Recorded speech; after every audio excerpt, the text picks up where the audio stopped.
ये कहानी एक साधारण मछुआरे एरिक की है जो रोज की तरह अपनी छोटी सी नाव लेकर समुद्र में मछलियां पकड़ने निकलता है। लेकिन उस दिन परिस्थितियां अचानक बदल जाती हैं। मौसम साफ होने के बावजूद कुछ ही मिनटों में चारों तरफ घनी धुंध छा जाती है और वह रास्ता भटक जाता है। तभी एरिक को दूर पानी में एक पुरानी और सुनसान सी नाव तैरती दिखाई देती है। उत्सुकता से वह अपनी नाव उस जहाज के किनारे बांधता है और अंदर जाकर देखने का फैसला करता है। अंदर कदम रखते ही उसके रोंगटे खड़े हो जाते हैं। पूरा जहाज बिल्कुल खाली, कोई आवाज तक नहीं, बस एक ऐसा डरावना सन्नाटा जो दिल की धड़कनें बढ़ा दे। अजीब बात यह थी कि जहाज पर सब कुछ बिल्कुल ताजा और व्यवस्थित था। खाना रखा था, बर्तन साफ थे, कपड़े सही से रखे हुए थे और कई जगह ऐसा लग रहा था जैसे अभी कुछ देर पहले कोई इंसान यहाँ मौजूद था, लेकिन वहाँ कोई नजर नहीं आ रहा था। एरिक जहाज के इंजन को चालू करने की कोशिश करता है, लेकिन वह बिल्कुल जवाब नहीं देता। इतने बड़े समुद्र में एक खाली जहाज से आमना सामना होने पर वह और भी परेशान हो जाता है। वह दूरबीन से आसपास देखने की कोशिश करता है,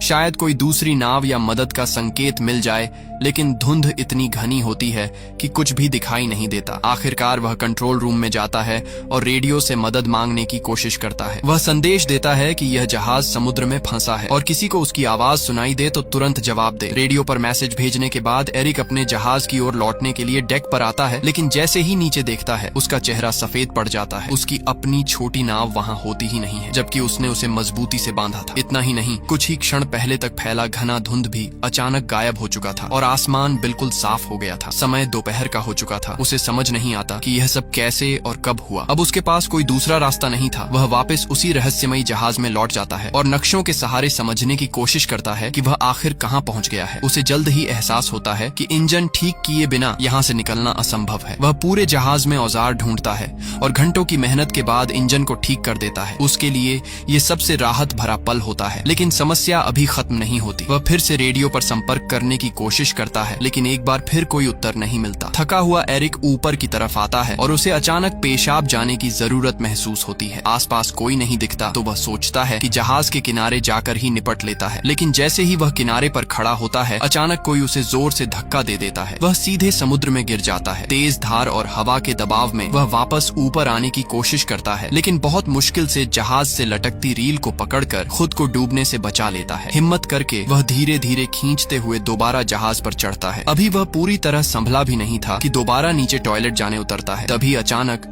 कोई जोर से दरवाजा बंद कर देता है। शुरुआत में उसे लगा कि हवा से ऐसा हुआ होगा, लेकिन जब वह बाहर निकलने की कोशिश करता है तो ताला अंदर से बंद मिलता है। यह देखकर उसकी सांसें अटक जाती हैं। वह ताला खोलने की हर कोशिश करता है, यहाँ तक कि जेब से एक सिक्का निकालकर भी खोलने की कोशिश करता है, लेकिन कुछ काम नहीं आता। अब उसे यकीन हो जाता है कि इस जहाज पर वह अकेला नहीं है। कोई है जो दिखाई नहीं देता, लेकिन हर पल उसके आसपास घूम रहा है। किसी अनजान ताकत का उसे परेशान करने का इरादा साफ नजर आने लगता है। वह जोर से चिल्लाता है, जो भी हो कृपया दरवाजा खोल दो, मैं सिर्फ देखने आया हूँ। लेकिन उसे कोई जवाब नहीं मिलता। डर और बेचैनी के बीच वह केबिन की ओर बढ़ता है और वहाँ पहुंचकर जो देखता है उससे उसकी रीढ़ में सिहरन दौड़ जाती है। फर्श पर खून के धब्बे, माहौल इतना डरावना कि कोई भी सामान्य इंसान वहाँ से भाग खड़ा हो। लेकिन एरिक हिम्मत जुटाता है, एक कैंची उठाता है और दरवाजा खोलने की कोशिश करता है। तभी अचानक पूरा जहाज जोर जोर से हिलने लगता है। ऐसा लगता है जैसे कोई बड़ा हादसा होने वाला है। वह डर के मारे ऊपर की ओर भागता है और एक खिड़की से बाहर झांकता है। सामने दूर से एक विशाल कार्गो जहाज उनकी दिशा में तेजी से आता दिखाई देता है। उसकी सीधी टक्कर इस जहाज से होने वाली थी। एरिक समझ जाता है कि अगर टक्कर हुई तो वह जिंदा नहीं बचेगा। वह किसी तरह ध्यान आकर्षित करने की कोशिश करता है। अपनी शर्ट उतारकर जोर जोर से हवा में लहराता है, लेकिन इतना विशाल जहाज उसे देख ही नहीं पाता। अब उसके सामने एक ही रास्ता बचता है, जहाज को रोकना। तभी उसकी नजर खिड़की के पास लटकी एक लंबी रस्सी पर पड़ती है। वह तुरंत एक उपाय सोचता है। रस्सी को बांधकर वह उसे पानी में फेंक देता है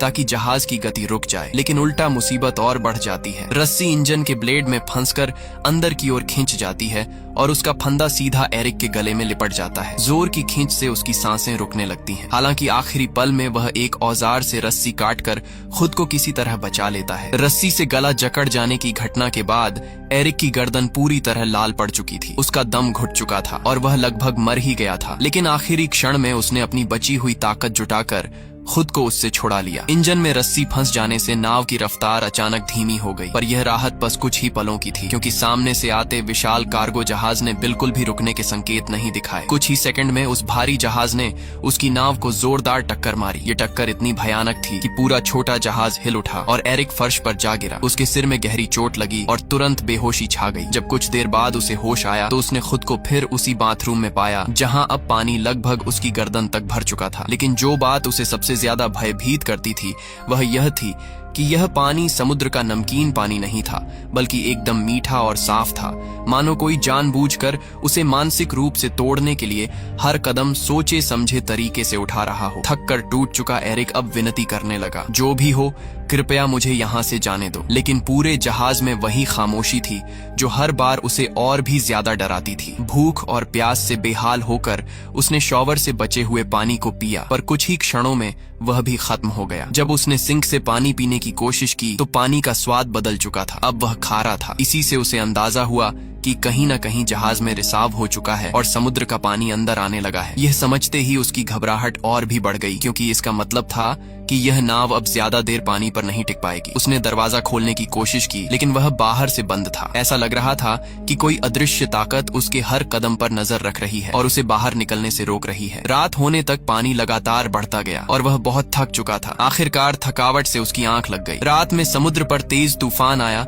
जिसने जहाज को भीतर तक हिला दिया और एरिक को कई नई चोटें लगीं। सुबह जब उसकी आंख खुली तो पानी उसके चेहरे तक आ चुका था। मात्र कुछ ही इंच और वह डूब जाता। तभी अचानक उसे किसी ताले के खुलने जैसी एक धीमी सी क्लिक सुनाई दी। उसने जैसे तैसे हैंडल घुमाया और उस पल पानी का दबाव इतना भयानक था कि दरवाजा पूरी तरह टूटकर नीचे गिर पड़ा। इसी तेज बहाव ने उसे बाहर निकलने का मौका दिया और वह किसी तरह जहाज की छत तक पहुंच गया ताकि ताजी हवा में सांस ले सके। अब उसे पूरा यकीन हो चुका था कि यह जहाज सामान्य नहीं था। कोई अदृश्य दुष्ट शक्ति इस जहाज को नियंत्रित कर रही थी और किसी कारणवश वह उसे छोड़ना ही नहीं चाहती थी। शारीरिक और मानसिक दोनों रूप से वह टूट चुका था। नीचे की ओर पानी लगातार बढ़ रहा था और जहाज कभी भी डूब सकता था। इसी भय के बीच उसे एक तरीका सूझा। उसने जहाज में पड़े एयर बैग्स और टूटा हुआ बाथरूम का दरवाजा उठाया और उनसे एक छोटा सा राफ्ट तैयार किया। फिर उसने उसे अच्छी तरह बांध कर मजबूत बनाया और जहाज से खाना पानी और औजार इकट्ठा करके राफ्ट पर रख दिए। बिना पीछे देखे वह उस जहाज को छोड़कर राफ्ट पर बैठकर समुद्र में आगे बढ़ने लगा। लेकिन कई घंटे बीत जाने के बाद भी वह उस बड़े जहाज से ज्यादा दूर नहीं जा पाया। सबसे अजीब बात यह थी कि वह जहाज जिसे वह सुबह सुबह डूबता हुआ देख रहा था अब भी उसी हालत में बिना हिले डुले खड़ा था। उसे समझ नहीं आ रहा था कि इतना बड़ा रिसाव और इतना पानी भरने के बावजूद यह डूब क्यों नहीं रहा। तभी उसके दिमाग में एक विचार आया, अगर यह अभी तक नहीं डूबा तो क्यों ना इसे ठीक ही कर लिया जाए। वह वापस जहाज के पास लौटा और सबसे पहले रिसाव को ठीक किया। फिर पाइप और औजारों से एक अस्थायी पंप तैयार किया और धीरे धीरे जहाज में भरा पानी बाहर निकाल दिया। इसके बाद उसने नाव के बाकी हिस्सों की भी मरम्मत की ताकि आगे कोई दिक्कत न हो। काम पूरा करने के बाद वह फिर रेडियो पर गया और मदद मांगने की कोशिश की, लेकिन इस बार भी कोई जवाब नहीं आया। थका हारा वह फिर कंट्रोल रूम में लौटकर नक्शों को देखने लगा। जब उसने इंजन चालू किया तो उसकी उम्मीदें फिर टूट गईं। जहाज एक इंच भी नहीं हिला, मानो समुद्र ने उसे अपनी जगह पर चिपका दिया हो। वह पूरी तरह टूट चुका था कि तभी उसकी नजर दूर एक और जहाज पर पड़ी। यह देखकर उसके अंदर फिर से आशा की एक किरण जाग उठी। उसने तुरंत राफ्ट उठाया और पूरी ताकत से उस जहाज की तरफ बढ़ने लगा, लेकिन अचानक वह जहाज खतरनाक तरीके से उसकी ओर बढ़ने लगा, मानो कोई अदृश्य हाथ उसे एरिक की ओर धकेल रहा हो। एरिक ने रफ्तार बढ़ाई पर बड़ा जहाज और तेज हो गया। टकराने से ठीक पहले एरिक ने आखिरी कोशिश करते हुए राफ्ट से छलांग लगाई और समुद्र में तैरते हुए दूर जाती एक और नाव की ओर तैरने लगा। लेकिन जब तक वह वहां पहुंचा वह नाव पूरी तरह गायब हो चुकी थी। उसे अब पूरा यकीन हो गया था कि इस रहस्यमयी जहाज पर कोई बुरी शक्ति है जो उसे किसी भी हाल में यहाँ से जाने नहीं दे रही। उसने कसम खा ली कि चाहे जान चली जाए वह वापस उस जहाज पर नहीं लौटेगा। लेकिन समुद्र का पानी धीरे धीरे और ठंडा होता जा रहा था। उसका शरीर सुन्न होने लगा था। नीचे डॉल्फिन्स तैर रही थीं, लेकिन वह स्थिति इतनी खराब थी कि ज्यादा देर तक पानी में रहना असंभव था। ठंड से कांपते हुए पूरी तरह असहाय महसूस करते हुए आखिरकार उसने मजबूरी में उसी जहाज की ओर तैर कर लौटने का फैसला किया जिससे वह बचकर निकलने की कोशिश कर रहा था। वह इतना कमजोर और बीमार हो चुका था कि उसके पास सोचने की भी ताकत नहीं बची थी। वह चुपचाप एक कंबल ओढ़कर जहाज के कमरे में लेट गया और गहरी नींद में खो हो गया। अगली सुबह जब एरिक की आंख खुली तो उसकी पहली इच्छा थी कि वह हर हाल में इस भयावह जहाज से बाहर निकल जाए, लेकिन जैसे ही उसने उठकर दरवाजे की तरफ कदम बढ़ाया उसका दिल बैठ गया। कमरे का दरवाजा फिर से बंद था, वह अंदर फंस चुका था। यह नई मुसीबत उसे और ज्यादा तोड़ने लगी। उसे समझ नहीं आ रहा था कि आखिर यह जहाज उसके साथ ऐसा क्यों कर रहा है, किस ताकत ने उसे कैद कर रखा है। उसकी नजर अचानक कमरे के एक कोने में बनी छोटी सी लकड़ी की केबिन पर पड़ी। जैसे ही उसने उसे खोला, ऊपर की तरफ एक संकरा रास्ता नजर आया, एक वेंटिलेशन शाफ्ट जिससे शायद बाहर निकला जा सकता था। एरिक उस छोटे से केबिन में घुस गया जो एक बेहद तंग, अंधेरा और धूल भरा स्टोरेज एरिया था। वह कई बार ऊपर चढ़ने की कोशिश करता, लेकिन हर बार फिसलकर नीचे गिर जाता। गिरते हुए उसकी पीठ, हाथ और पैरों पर चोटें भी आईं, मगर वह रुका नहीं। बार बार गिरकर खुद को संभाल कर आखिरकार वह वेंटिलेशन की खिड़की तक पहुंच गया। उसने पूरी ताकत से खिड़की को धकेला, झटके दिए, पर वह जरा भी नहीं हिली। ऐसा लग रहा था जैसे किसी ने जानबूझकर उसे बाहर से कसकर बंद कर दिया हो। इसी बीच उसे एहसास हुआ कि इस बंद जगह में हवा भी कम होती जा रही है। सांस लेना मुश्किल होता जा रहा था। वापस नीचे जाने का रास्ता भी दरवाजे के बंद होने की वजह से खत्म हो चुका था। अब उसे लगने लगा कि शायद यही उसकी आखिरी जगह बन जाएगी। उसी समय फिर से वही रहस्यमयी क्लिक की आवाज गूंजी, ठीक वैसी ही आवाज जिसे वह पहले भी कई बार सुन चुका था। और उसी क्लिक के साथ वेंट की खिड़की अचानक खुद ब खुद खुल गई। एरिक ने एक पल भी बर्बाद नहीं किया और तेजी से बाहर निकल गया। बाहर की ठंडी ताजी हवा उसके फेफड़ों में भरते ही वह थोड़ी देर के लिए शांत हो गया। जब उसने ऊपर से नीचे झांक कर देखा तो उसे समझ आया कि यह जहाज खुद ब खुद एक छोटे सुनसान से द्वीप की ओर बढ़ रहा है। उसके मन में हल्की सी उम्मीद जागी, शायद यह उसका मौका था इस अभिशप्त जहाज से छूटने का। जैसे ही जहाज किनारे लगा, एरिक तुरंत नीचे उतरा। जमीन पर कदम रखते ही उसे लगा कि इस पूरे रहस्य के पीछे जरूर इसी द्वीप पर कोई छिपा हुआ है। गुस्से में उसने रास्ते से एक लकड़ी का डंडा उठाया और चारों ओर तलाश शुरू की। लेकिन कुछ ही देर में उसे एहसास हुआ कि यह द्वीप पूरी तरह बंजर है। न कोई झोपड़ी, न कोई आग के निशान,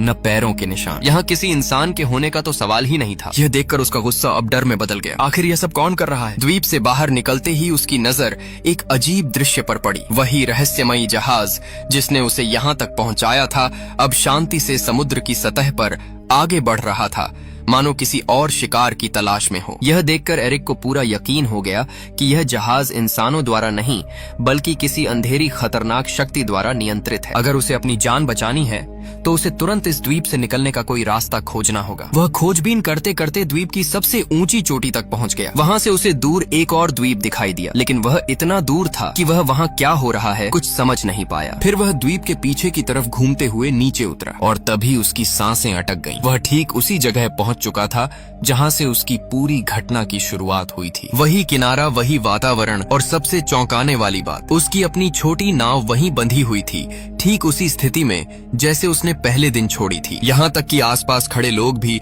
वैसे ही सामान्य तरीके से अपना काम कर रहे थे जैसे कुछ हुआ ही न हो। एरिक अवाक रह गया। उसे यकीन नहीं हुआ कि वह जो कुछ झेल कर आया, डर, जहाज का रहस्य बंद कमरे, आवाजें, मौत के खतरे और यह सुनसान द्वीप, क्या सब सच था या किसी भयानक भ्रम का हिस्सा? लेकिन उसके जख्म, उसकी थकान, उसकी सांसें और उसका अनुभव साफ साबित कर रहे थे कि यह कोई सपना नहीं था। अब सवाल यह था, उसकी नाव वहां दोबारा कैसे पहुंची और इस रहस्यमयी द्वीप का असली सच क्या है?